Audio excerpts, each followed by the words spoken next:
Yeah, I agree. I have also laughed at a funeral.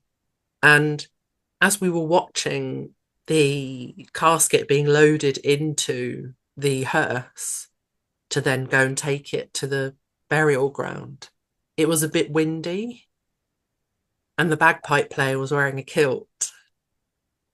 And I just said over my mum's shoulder, I hope he's wearing pants.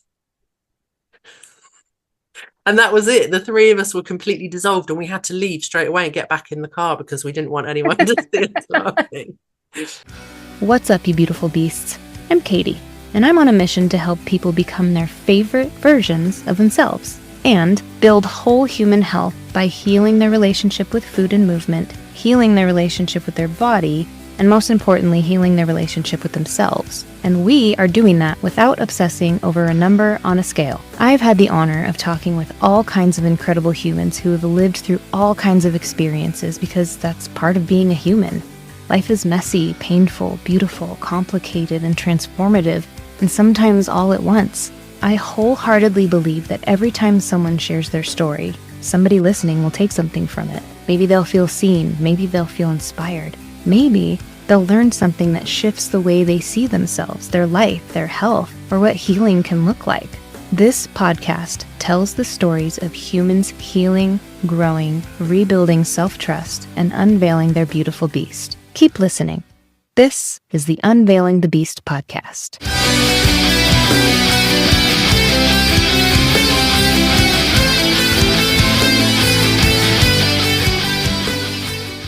Recording in progress.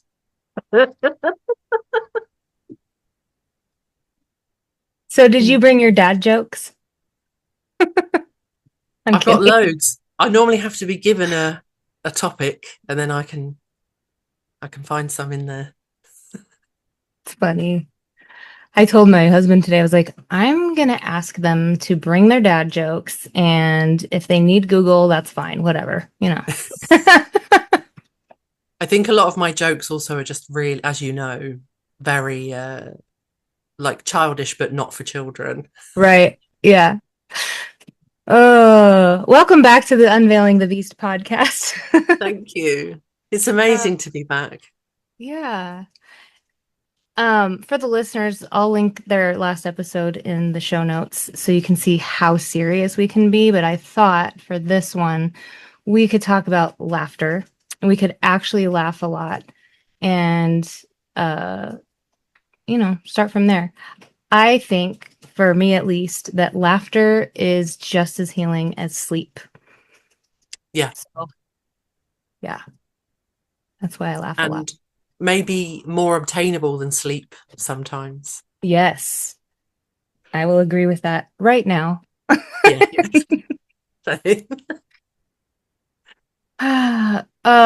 So for the listeners who haven't met you yet, can you tell us a little bit about who you are and why you think you are who you are? Okay. Um, my name is Harris Eddie Hill. I'm English and I'm not very far away from 40, despite what my face suggests. And but my work is in the field of recovering from relational complex trauma and healthy relationships and all that kind of thing. And even though that is a serious and important subject, I have a lot of laughs in my work. Like you said, it's so important to laugh. It's really good for your nervous system. And also, I just think you need it. You need to be able to find the funny side of things sometimes and give your brain a little holiday from the hard stuff. And I don't know about you, Katie, but I just find it so life affirming. If you've had a day where you've really laughed, that's just a good day. It doesn't really matter Mhm. what else has happened. Agreed. Yeah. Do you have like a certain person or certain set of people where like every time you get together with them, you cry laugh? You laugh till you cry. Yeah, definitely. I think my family in general, we're all quite funny. Um, my friends, I think if you're not like a humorous person, I would probably be so annoying. Um, yeah, I think I try to have a laugh all the time and find the silliness in things. Not to kind of belittle anyone if they need a different side of me, but Right. yeah, my siblings and I laugh a lot. Um, one of my really good friends, she moved away a little bit further away, and the last year I haven't been driving, although that's about to change. I'm going to go and view some cars soon, Mm. um, because of some health stuff and whatnot. So my friend and I spend a lot of time talking on the phone when we can, and sometimes we'll just be dissolved into hysterics. And if one of my family's passing me and like, what are you laughing about? I'm laughing too much to tell them what happened, or you know, when you try to tell it but then you just lose it like 3 words Yeah. in. And they're looking at um, you like, yeah, what are they talking yeah, and about? it's interesting. um this friend in particular, both of us have been through some really hard things in the last few years. And we spoke on the phone only the other day, and I noticed that even though we were talking about hard things, we were just laughing at the like absurdity of it. And it just made the whole thing easier to cope with, because it reminds you that like you're not just you in a difficult situation, you're still you whilst all of that's going on.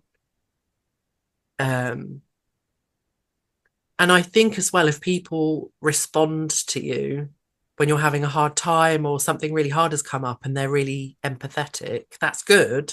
Hmm. But I think sometimes if people respond to you always as if what you're saying is an emergency or super serious, it kind of like subconsciously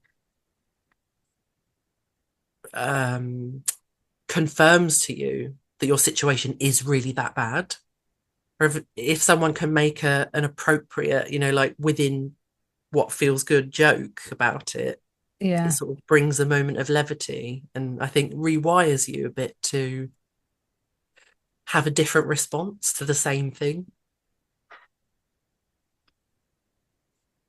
I'm going to tell you a story. Yeah. I laugh at inappropriate times. And I'm going Yeah. to say inappropriate in quotes. Like you said, Same. like something really dark happens and I'm just laughing. Yeah. Um, I laughed at my grandmother's funeral. Yeah. She was my biggest bully. And during the funeral, I was sitting next to my cousin, and everybody that went up to talk about her was saying all these really nice things. She was so kind, and she was the best party hostess, and like all these really nice things. And and I look at my cousin and I go, whose fucking funeral are we at? I just lost it. Um, but that is an example of,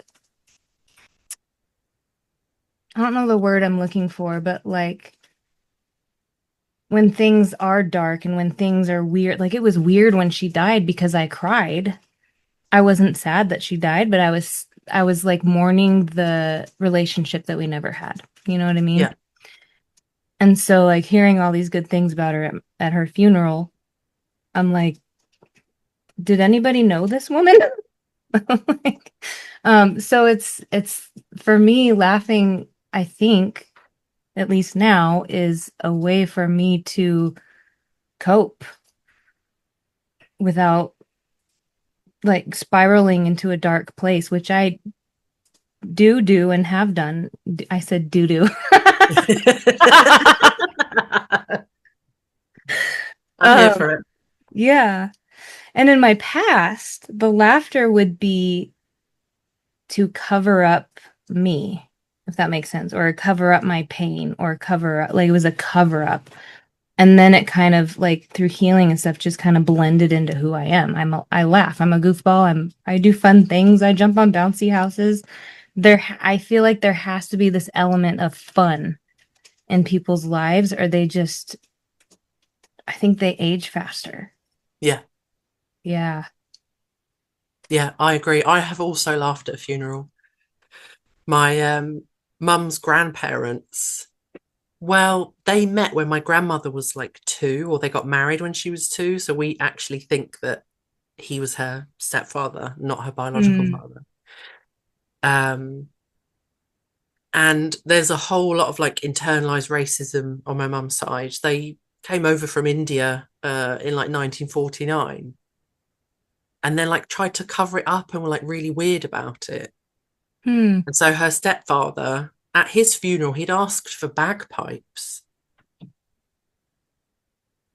And my mum, my sister, and I were like, what the fuck? Why have we got bagpipes? Like he started his life out in India and then lived in England. And now we've got bagpipes. And it was just so it just didn't fit. It was so weird.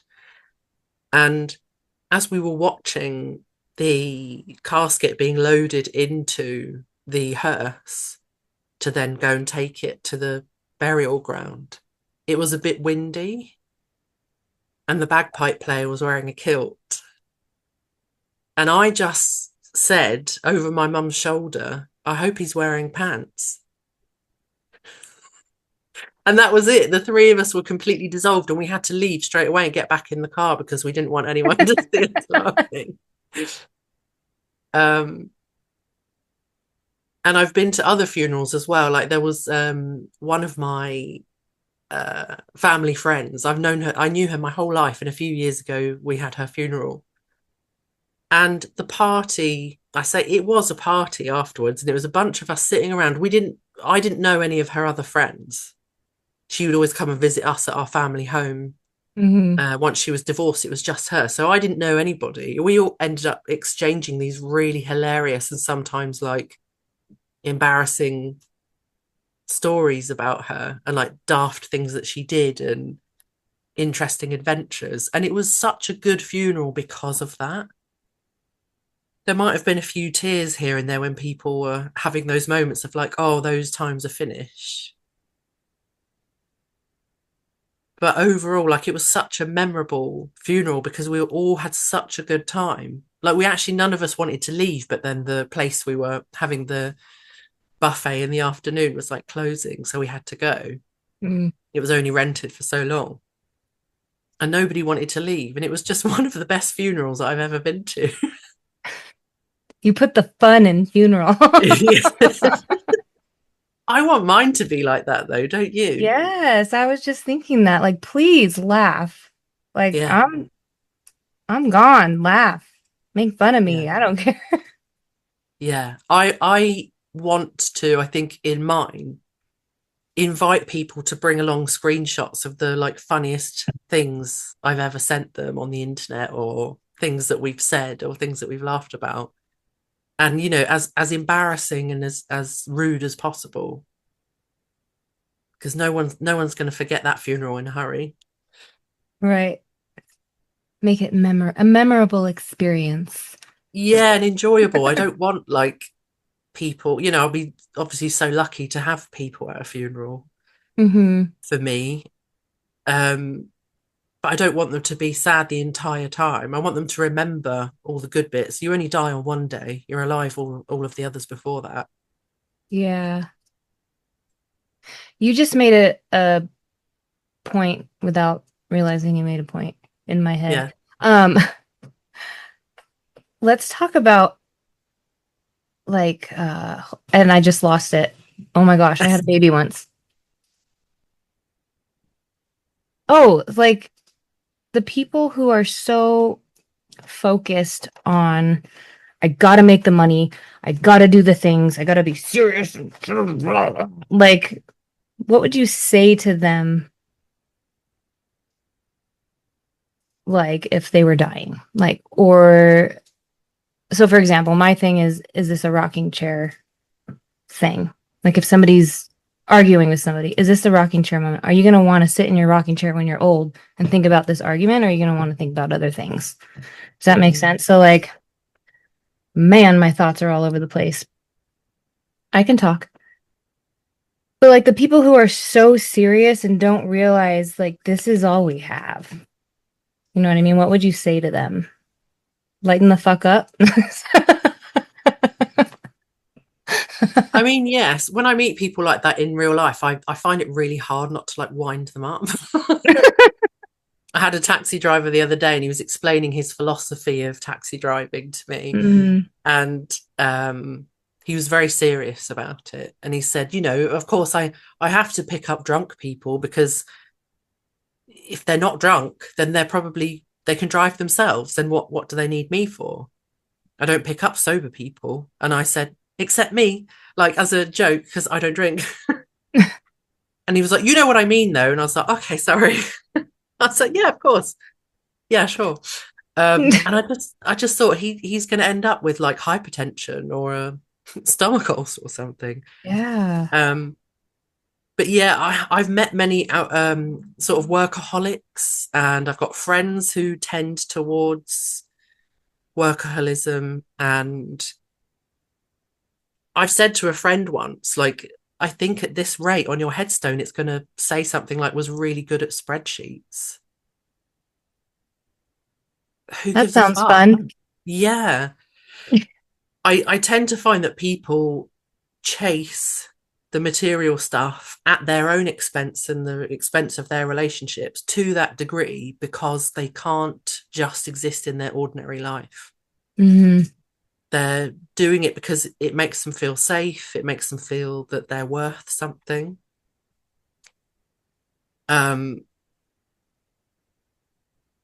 and you know, there's nothing wrong with having big dreams and going after them, but there is no end point. Either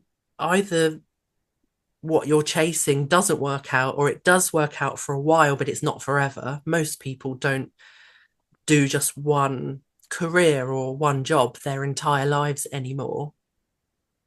Yeah. So at some point it will peter out, or you'll just get older. You won't have the energy for it anymore. Or it could potentially just grow and grow forever, in which case there's always an excuse to be working and chasing. But you could do that until you're dead, and then it's kind of like, what was it all for? There's, you know, sort of like I mentioned earlier, you could be super successful, but what if the only three people that turn up to your funeral are your colleagues? Because Yeah. they are the people you spent your life with. You've got no best friend, no partner, no family, or you know, whatever it is. Um, I just don't know how worth it is. I think we all agree that life is easier when we've got more money and more access to the things that we need and the things that give us fulfillment. Hmm. But I just wouldn't trade it. I wouldn't Yeah. trade it for my relationships and my enjoyment of my life. I want to be present with it. You know, we're never going to be any younger than today. And I think also I would just be so devastated if people thought I was boring and serious all the time. Same. That's so embarrassing to me. Yeah.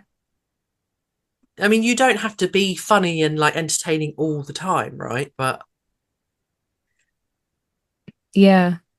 I think there's got to be balance yeah, exactly. because, like I said, this our serious episode, that's important too. Yeah, But now we can balance it out with laughing yeah. for the healing. I was talking to my stepdad the other day, the one that's bedbound, and he said something like he's very old-fashioned. And I have to remember that he said, just make sure you know that the most important thing is to make sure that you make a lot of money. But he didn't say it from a place of like, he's not materialistic. He dresses like a homeless guy. He doesn't really care about the stuff. He cares, Security. it's security, exactly. Mm. But when he said that, my mind immediately said, at the expense of what? Like, I love my little trio family. It's the Enterkin trio, right? It's me, my husband, and my son. And I could very easily work harder on my YouTube channel and get more clients and do all the things. But while I do have a mission and I want to help people, my family is the most important thing in my life. And if I never made another dime and I could still be with them, I'll take it. 100%. Where's my mic? That was it was a hair tie, but you know. Yeah, I totally agree with that. Is there any, I'm going to ask you a question. Are there any like aspects to your humor that you has ever really like pushed people before, or like pushed their sense of comfort or what they used to? Um, One thing my close friends, well, maybe not even necessarily close, but people know about me is I like the shock value. So I'll Yeah. say something way unhinged, and if you don't know me, it'll be like, oh, but the people that know me, it just like, I love that. yeah, I like, well, I think that's why we get along is I like the raunchy, dark, disgusting, sexual, sometimes Yeah. bloody humor, you know? Yeah. Shock value. Yeah, Oh, did definitely. she just say what? Yeah. In my teens, I went to a grammar school, and my group of friends were friends with a group of guys from another fairly local school, but it was private. Their school was a private school, so they came from like a different socio-economic background to Hmm. me and my friends. And one of them, I was friends with him for years. And he came over to hang out one afternoon, and we just sat in my parents' living room, all of us like, sort of drinking tea and just watching the TV. And my mum misheard something I'd said to her. I'd said something totally innocent. She thought I'd said something rude, which she would fully enjoy. And then I said to her, "You love it, you slag." And, for those who are not familiar, slag is like the same as whore. It's, you're. So I said that to my mum, and she pissed herself laughing. We were like, ha ha ha. And my friend was shocked. He was the eldest of four in a Catholic family. And he just, his eyes were wide. And he looked at me like, "Did you just call your mum slag?" I was like, "Well, yeah, but only as a joke. Like, obviously, I was just being silly." And he was like, "If I said that to my mum, she would throw me out of the house and never speak to me again." I was like, "Well, yeah, but that's not normal in your family. And in my family, we have a lot of trust. Like, we have banter because we have trust. It's like really Hmm. healthy. Yeah. We know how not to step over the lines and only take the piss in the way that is safe to do." Yeah. I said to a client a while ago, I was like, "What do we call banter when it's not consensual?" And she was like, "Oh my God, is it bullying?" I was like, "Yeah, that's right." Um, but yeah, it's my siblings and I'm the eldest of three, and my brother and sister, and the three of us get on really well and are really awful to each other. I was once in a supermarket on the day that all the old people got their pensions paid in. So I was surrounded by elderly people in the supermarket, and my sister rang my phone. And first I panicked because this was like 20 years ago. Hmm. First I panicked because my ringtone was the Team America theme tune. So I panicked. America, fuck yeah. Yes. Here to save the motherfucking day. Yeah. Anyway. um, so I panicked because I was like, I don't want to offend all these old people that I don't know. Right. So I picked it up, and it was my sister. And she said, "All right, cunt features." And I said, "Hello, how are you?" She said, "You're in public, aren't you?" I said, "Yes, that's right." So she could verbally abuse me over the phone as much as she liked. And I had to just grin and be like, "Oh, yes," because I That's couldn't respond funny. in front of all these strangers. Um, I really feel like sometimes humor might not be helping you, but I think that's rare. Hmm. Um, and the people I know who don't have this level of like humor and banter in their family seem to really struggle. Um, one of the friends I made when I was traveling, we're still friends to this day, all the like 7 years later. And she is one of a large family, and she's the only one who's got a sense of humor. She said, I can't stand them. Why don't they laugh? I said, you're the only one who got the funny gene. All the rest of them are really dreadful. Um, and I think it makes it harder. They can't communicate in any other way other than serious, and it just makes communication so heavy all the time. Um, and my brother and I, if we're annoying each other and we're just in that mood, we want a bit of attention and just to kind of interact. He might walk into my room, open the drawer, put loads of socks on the floor, knock my clock over, and just leave mess, and then he just walks out again. Um, I also like buying these tiny glass ducks. They're like a centimeter or not even, and they're all in different colors.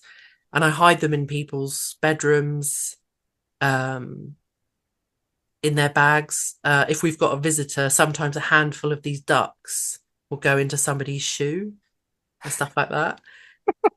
And I've got a friend who visits me often, and this is totally alien to her. The first time she was with me when my brother walked in and knocked all my stuff over, turned my light off, and then gave me the middle finger and left, she didn't seem to know what that was about. And I just laughed. Um, so it's just mad to me. I think, God, if this is like peak developed humor, how the fuck else is everyone coping? Yeah. Boom. Mm, My brother and I greet each other and say goodbye like this. yeah, I love that. Yeah. But He moved away, but you really know that you love each other or that you're friends if you can do that, right? hmm Because there's trust yeah. that they 100% know it's a joke. hmm You're gonna have to up the ante now and like start calling him really horrible names. Yeah. Well, I call him what's the name I call him when he's on the phone with my mom? It's not bitch ass. Oh, weird fucker. What's Love up, that. weird fucker? And my mom's like, Katie or Caitlin. Caitlin Noel. You get Sorry, told off mom. a lot. Um, not anymore. I Oh, mean, don't you miss it? yeah, a little I bit. love it. If I get like jokingly told off a little bit, it really, yeah, I'm like, yes, I've hit the jackpot. Then they're sort of laughing, but also sort of annoyed. Yeah. My son has a good sense of humor too. Mm, He's into the your mom stuff. yeah. And I'm going to tell you two things he said. Uh, Recently, I asked him, like, he's into math and shapes and just, he's so freaking smart. But I was like, what shape is this? And how many sides does it have? He's like, it has, it has your mom number of sides and it's called a your momagon. Like, okay, he's starting. And then there was this other time a few years ago when I said something like, oh, don't worry about it. It's going to be easy. He's like, your mom's easy. He didn't know what he was saying, but it was funny. Like he's starting to say things where the adults are like, Do you get the 6-7 thing? mm-hmm. Oh, my niece does that. We had his birthday party on the 7th just for that. 6-7. Oh, And the people that don't have kids are like, what does it mean? I'm like, nothing. It means yeah, nothing. it does. Yeah. Yeah, my niece.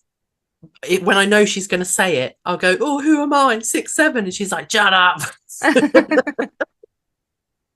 So she's now replaced it. She knows I'm going to say that. So now she says that's very, very, very, very, very, very uninteresting.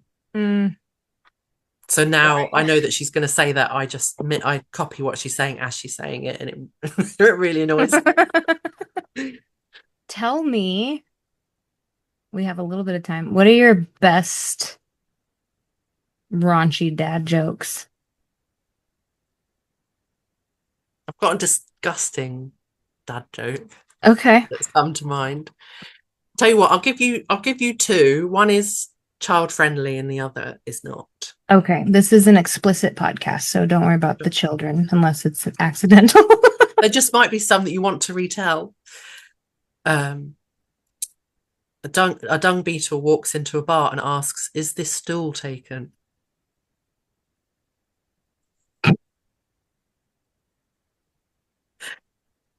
And the other one is, what worse than running with scissors? What? Scissoring with the runs. It's so bad. What's worse than a bunch of ants in your pants? A bunch Go of on. uncles.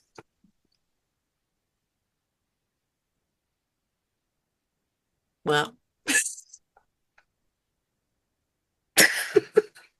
oh well. My PG one is how do you know when a joke is a dad joke? When it becomes apparent. I love that. Do you ever do the drum movement?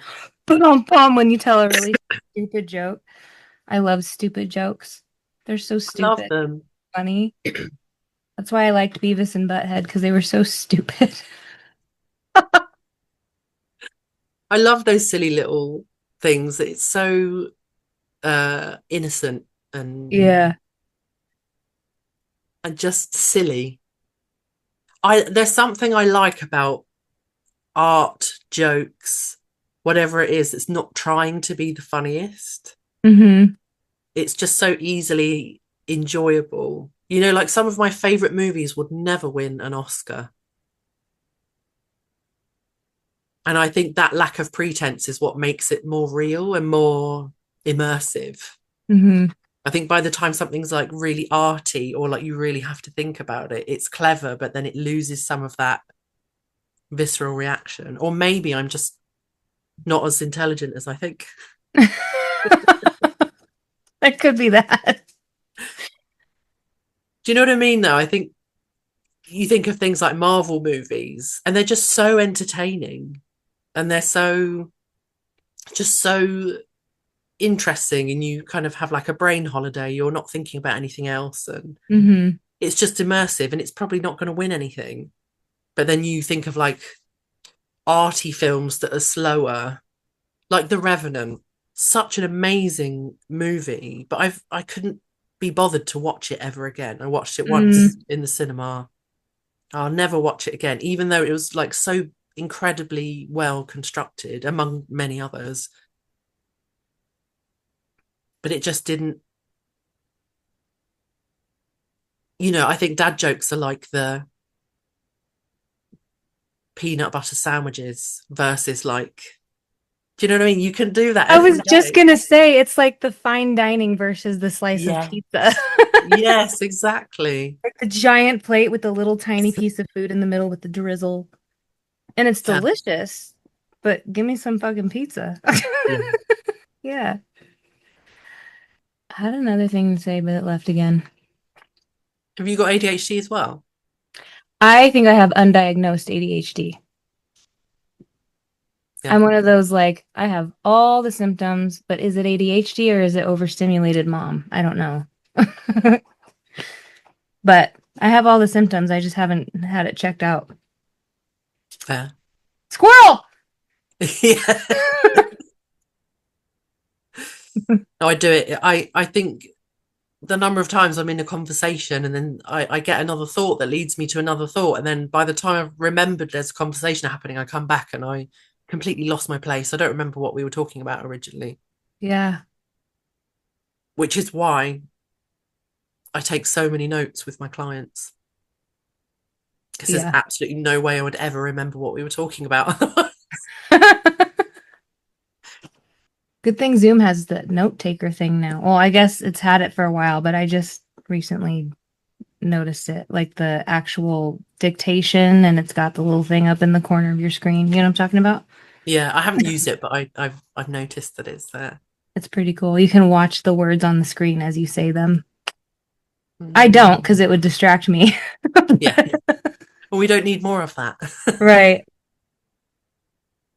Well, I have one more question for you. And I did ask last time, and it might be different this time. So I'm going to ask. And I ask differently now. If everybody in the entire world stopped what they were doing and looked at you, that was for you, and said, please give me some advice, what would you say? Yeah, I think my answer has changed a bit since last time. I think now I'm in this space of we're all stuck in this life together.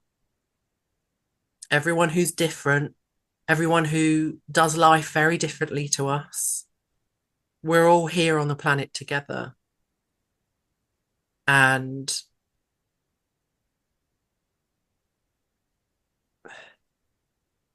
try like being upset about that or campaigning against each other, speaking unkindly about each other, unless consensually, um, it's a waste of time. The people that you don't like are still going to be here. And obviously, I'm saying that as a trans person with lots of other sort of intersecting parts of my identity and stuff. So I understand that it's not easy. Um, but I think different sort of communities of people fighting against each other, it's a tale as old as time and it never changes. And I think being concerned about that strips our joy away as well. And I think that we are denied the joy that could happen if only we truly did all know each other. I mean, not every single person on the planet, 'cause that's not possible, but um, new joys, I think, can be found in unlikely friendships in a way that doesn't necessarily happen between people who are more similar and find it easier to get on. Mm-hmm. So I think I would really want to encourage people to just start to view other human beings as human beings and kind of leave it at that and just calm down. Um, my Facebook page got raided again yesterday by a bunch of transphobes, and I just thought it doesn't matter that you don't get it. Like, we're either okay with other human beings being mistreated or we aren't. And I think that the more in the world of intersectional rights you are, that actually the more you care about that. There is not an epidemic of differently identifying people attacking women. And there are people also out there who are part of communities that you might have had bad experiences with who absolutely have got your back. We can't spend all of this time segregating ourselves from enormous chunks of the world. It doesn't work, it won't achieve anything. And it will waste precious time when we could all be having a nice time together. Beautiful beasts, Harris Eddie Hill signing off. Until next time, and there will be a next time.